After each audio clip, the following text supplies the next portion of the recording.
सांग मैंने कौन आपण मैंने जानते कि गोमाता स्त्री मान कहीं अभिशाप देते जो आज पर्यंत समग्र महिला जाति अभिशप्त हो रही जो गोमाता अभिशाप जहाँ एड़ाई दि जा पार ना सांग मैंने अभिशाप कौन जानापी दयाकोरी संपूर्ण वीडियोटी को देखु। जय जगन्नाथ सांग मैंने नमस्कार मु सुचित्रा आपण मानक स्वागत करुच्ची मोर आउ एक नुआ वीडियो को। वीडियोटी भल लगी लाइक करदे सांग मानक शेयर करदे चैनल रे नुआ थिले सब्सक्राइब करने को भूलिबेनी। चलतु जानिबा कहीं अभिशाप देइथिले गोमाता। थरे जेतेबेले भगवान श्रीकृष्ण तांको सिंहासन रे बसिथिले देवर्षि नारद मुनि तांको निकट को आसिले कहले हे प्रभु आज मर्त्यमंडल रे भ्रमण करुथिली सेतेबेले जने महिला पचारिले जे पूर्वे महिला मानक संतान जन्म हेउ हेउ चालुथिले किंतु एबे कोन पई चली पारु नाहांती प्रभु मु ए प्रश्नर उत्तर मन रखी नाही तेणु मु आपनक पाखक आसीथिली दयाकोरी मते एही प्रश्नर उत्तर कहंतु। श्रीकृष्ण कहले हे देव तुमर यही प्रश्न समग्र महिला जाति पई अत्यंत गुरुत्वपूर्ण जदि आपण यही प्रश्नर उत्तर जानिबा को चाहंती तेबे ए कहानीटी मन दे शुणंतु एथिरु आपण आपनक प्रश्नर उत्तर पाई जिबे।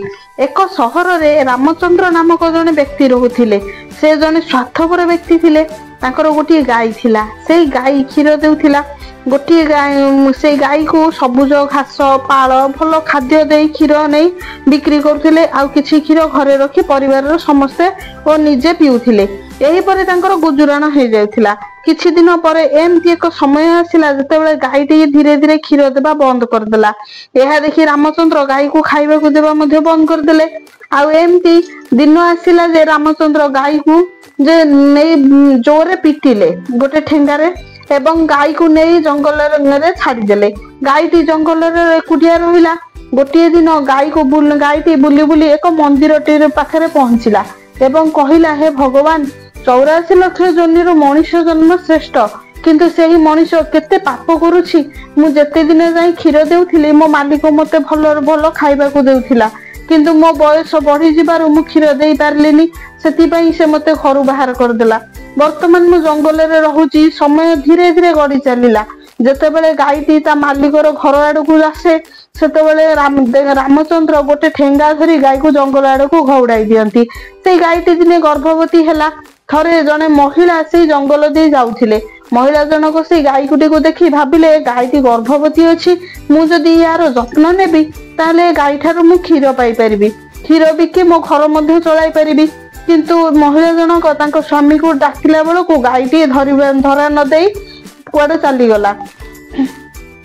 तांको स्वामी आसिला बेल गाय पळाई जाइथिला जेतेबेले से गायर प्रसव समय आसी पाखे आसिला सेतेबेले से जंगल रे निर्जन एक सुरक्षित स्थान को जाई एक बाछुरी को जन्म देला।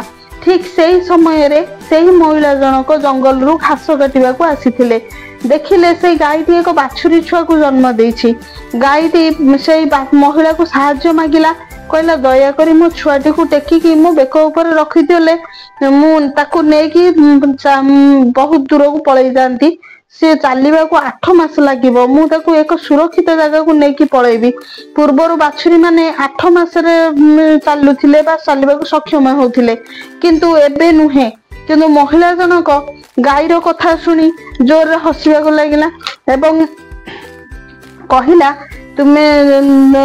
तुमर एते अपरिष्कार अवस्था रे तुम पिलाटी पड़ीची मु काहे ताको उठाई तुम कांधरे रखिबी मु तुमको साहाय्य करि परिबे नाही। महिला जनक गायटी को उपहास कले गायटी असहाय करुण चाहानी महिला जनक को चाहिए एवं निज आखिरु धार धार लुह गड़ी जाउथाय निज छुआ को उठाइबा को मध्य चेष्टा करथाय किंतु उठाई पारला नहीं से दुखित होई कांदी कांदी से महिलाटी को अभिशाप देले आज मो पिला चली पारुनी बोली परिहास कल तुम मानक पिला भी सेमती जन्म हेबार 10 वर्ष पर्यंत चली परिबो नाही एवं बाछुरी छुआटी जन्म हेउ हेउ किछि समय पर चलवा को सक्षम हेबो।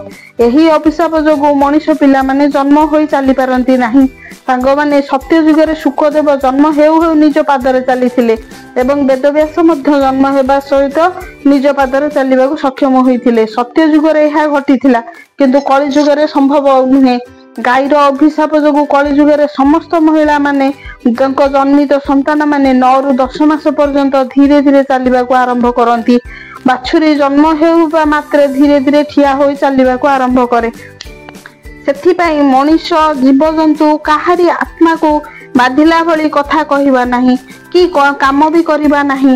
ଏହା ହଉଛି ସନାତନ ଧର୍ମର ବଡ଼ ଧର୍ମ। ସାଙ୍ଗମାନେ, ପର ଦୁଃଖରେ ଦୁଃଖୀ ହେବା ଏବଂ ଅନ୍ୟମାନଙ୍କ ପାଇଁ ଉପଯୋଗୀ ହେବା ଜୀବନର ସର୍ବଶ୍ରେଷ୍ଠ ବିବେଚନା କରାଯାଏ। ତେଣୁ ଅସହାୟ ପ୍ରାଣୀ ଓ ପଶୁ ପକ୍ଷୀ ମାନଙ୍କୁ ସାହାଯ୍ୟ କରିବା ଉଚିତ। ଜଣେ ସ୍ତ୍ରୀ ଲୋକର ଭୁଲ ପାଇଁ ସମସ୍ତ ସମାଜର ସ୍ତ୍ରୀ ଲୋକମାନଙ୍କୁ ଏ ଅଭିଶାପ ଜୀବନ ବଞ୍ଚିବାକୁ ପଡ଼ିଲା। ସାଙ୍ଗମାନେ, ଆଜିର ଭିଡ଼ିଓଟି କେମିତି ଲାଗିଲା ନିଶ୍ଚୟ ଭାବରେ କମେଣ୍ଟ କରି ଜଣାଇବେ ଏବଂ ନୂଆ ଥିଲେ ଚ୍ୟାନେଲରେ ସବସ୍କ୍ରାଇବ କରିବାକୁ ଭୁଲିବେନି। ଛୋଟ ଲାଇକଟେ କରିବେ ଅନୁରୋଧ ରହିଲା ଆପଣମାନଙ୍କୁ। ସେୟାର ମଧ୍ୟ ସାଙ୍ଗମାନଙ୍କୁ କରିବେ। ପୁଣି ଦେଖା ହେବ ଆଉ ଏକ ନୂଆ ଭିଡ଼ିଓରେ। ସେ ପର୍ଯ୍ୟନ୍ତ ରହୁଛି। ନମସ୍କାର। ଜୟ ଜଗନ୍ନାଥ।